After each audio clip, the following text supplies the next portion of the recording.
आणि म्हणून मी नेहमी म्हणतो ही लढाई वाडा विरुद्ध गावगाडा आहे, ही लढाई प्रस्थापित विरुद्ध विस्थापित यांची लढाई आहे।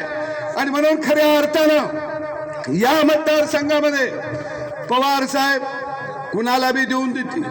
काय काय म्हणते ती साहेबांचं वय 84 आणि सभा आता 84 घेणार आहे। आता साहेबाला काय काम आहे? काय मसरं राखायची आहेत, काय पाणी पाजायचं, शोच धंदा करायचा।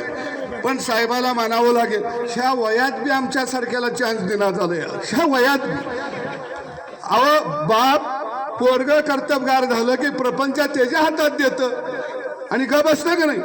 पण हे म्हातारं खडूस आहे, तिजोरीची किल्ली कमराला लावून हिंडतया। अजित दादा किल्लीकडे बघून बघून म्हातारं झालं।